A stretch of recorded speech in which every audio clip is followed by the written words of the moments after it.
Taxiing up the runway, a one-way flight out of the U.S. It's a trip where the passengers can't choose window or aisle, and the only way to fly is coach. This is how thousands are removed from the U.S., and the day starts early. Four. At 4:45, they've already been up for hours, detained and processed. The only real highlight, breakfast. ¿Todos desayunaron? No. Then, a quick talk with their country's government agency, and it's time to go. Keep your hands up. Keep your hands up.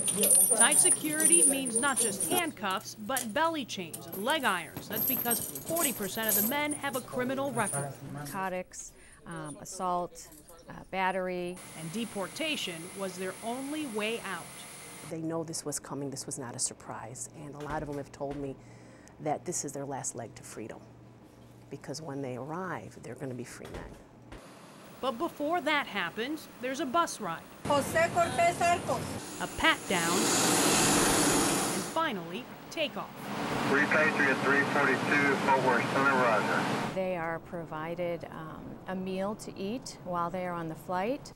They are able to use the restroom if they need to. For many of these individuals, it's the first time that they've actually been on an airplane. On this flight, there are 53 men headed back to Mexico. The plane will also make a stop in Dallas, where they'll pick up a group of about 60 individuals. Now, this is a chartered plane run by Immigration and Customs Enforcement, so it's known as ICE Air, and unlike other airlines, they have plenty of passengers, moving about 4,000 individuals each week. This past year, ICE removed more than 360,000 individuals back to more than 190 countries. Those are record numbers, more than double the amount that we were removing just a few years ago. But no matter how many flights go out, it's hard to keep up with the amount of people coming in. Some estimate 800 undocumented are crossing into the U.S.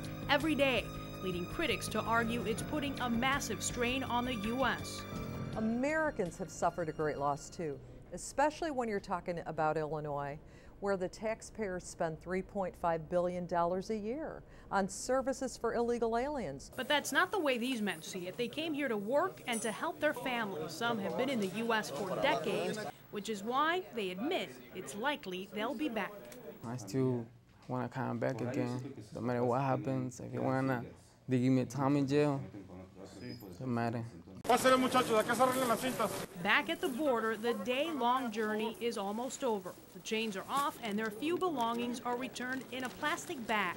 In some cases, that bag has just the shoelaces they had to take off when they were detained. On the other side, the Mexican government pays for a 3-minute phone call and half a bus fare. Con eso que me dijiste que traes, te completas la mitad del boleto. Okay. And even before crossing back into Mexico, some are making plans to sneak back into the U.S., and others have had enough. I just appreciate the United States. I need. They gave me something what I need.